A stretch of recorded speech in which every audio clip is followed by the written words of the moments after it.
Y si te dijera que la pobreza no existe porque faltan recursos, ni siquiera por una mala administración, sino porque el Estado no invierte en lo único que realmente podría cambiarlo todo, ese potencial que todos compartimos, porque biológicamente tenemos la misma estructura, un cerebro capaz de lograr lo que nos propongamos. Suena como el típico discurso motivacional de película. Puedes lograr lo que te propongas. Pero, ¿y si te dijera que eso es más real de lo que parece? La verdad es que lo único que limita a una persona es su propia mente. Sí, hay cerebros más rápidos y cuerpos más fuertes, pero no son mejores, son diferentes. Y si alguien no es consciente de su potencial, nunca podrá desarrollarlo. En este video vamos a analizar un caso real de pobreza y corrupción. Te mostraré cuál debería ser el papel del Estado, cuál es la verdadera solución al problema, y finalmente compartiré contigo cómo puedes empezar a desarrollar tu propio potencial sin depender de nadie. Y te adelanto algo, el primer paso ya lo estás dando ahora, porque el simple hecho de ver este video hasta el final puede mostrarte una verdad que muchas personas nunca llegan a ver en toda su vida. Para entender el papel del Estado en todo esto, analicemos el caso del país donde crecí. Paraguay. Un país con abundantes recursos, pero que no logra progresar. Paraguay cuenta con dos represas hidroeléctricas gigantes, Itaipú y Yacyretá. Itaipú incluso tiene el récord Guinness por la mayor producción acumulada de energía hidroeléctrica en el mundo. Entre ambas generan más de 110 teravatios hora, una cantidad de energía que podría abastecer a todo el país durante 5 años. Y sin embargo, el país se encuentra entre los más corruptos de la región. Según el índice de percepción de la corrupción, Paraguay obtiene apenas 24 puntos sobre 100 y ocupa el lugar 140 de 180 países evaluados. Esto se refleja directamente en su situación económica y social. Hay riqueza, pero no se aprovecha. La realidad es que, a pesar de generar muchos ingresos con la soja, la ganadería y las hidroeléctricas, seguimos teniendo servicios públicos del cuarto mundo. Escuelas cayéndose a pedazos, hospitales sin insumos básicos, transporte público deficiente y funcionarios que cobran fortunas sin mover un dedo, financiados con los impuestos de la gente trabajadora. Mientras tanto, el ciudadano honesto apenas sobrevive con un salario mínimo que no alcanza, viendo cómo sus derechos más básicos se convierten en un lujo.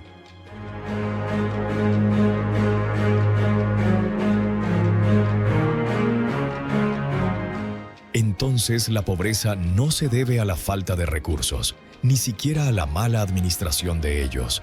La verdadera causa es que no se invierte en el desarrollo del potencial humano. Piénsalo, si alguien no tiene una educación financiera básica, ¿cómo puede administrar los pocos recursos que consigue para empezar a producir más? Si crece en un entorno donde abundan la criminalidad, las drogas o la prostitución, ¿qué oportunidad real tiene de enfocarse en construir un futuro distinto?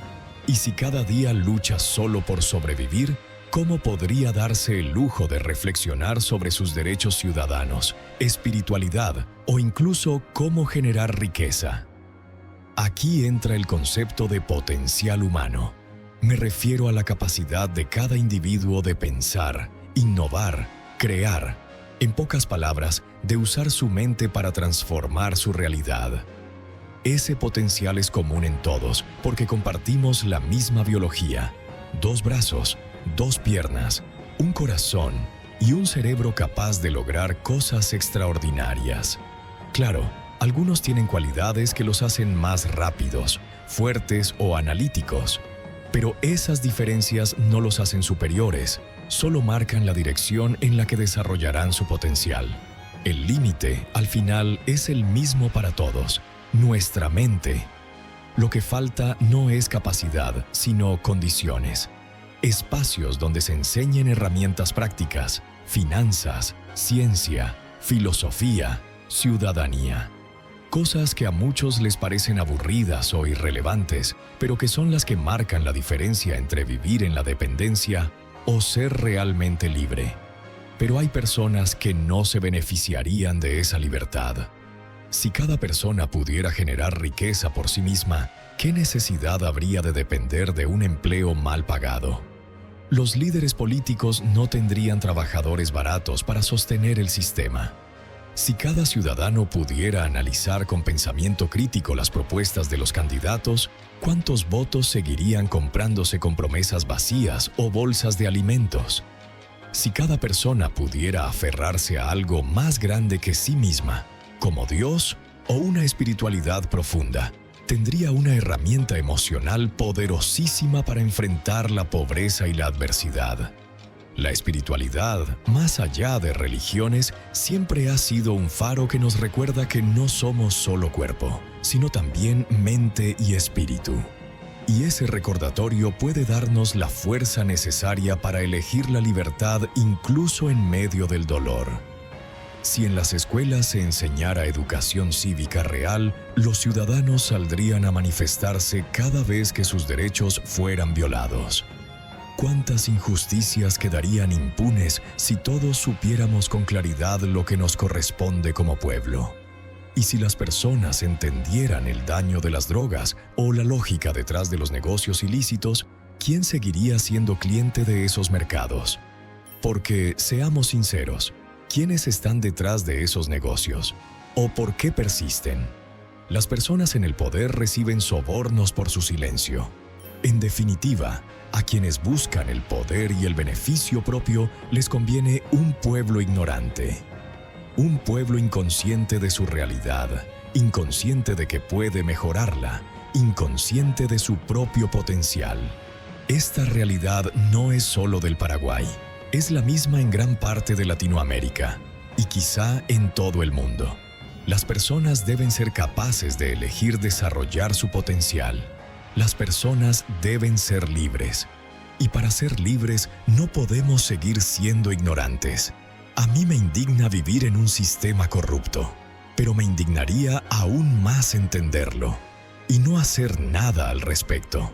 Por eso comparto esta visión, porque no basta con despertar uno mismo, hay que despertar a los demás. Imagina lo que pasaría si cada persona consciente ayudara a otra a hacerlo también. Ese efecto multiplicador es lo único que puede transformar una nación dormida en una nación despierta.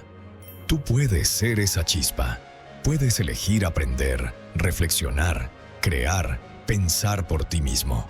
Y al mismo tiempo puedes elegir sembrar dudas, inspirar, contagiar a alguien más.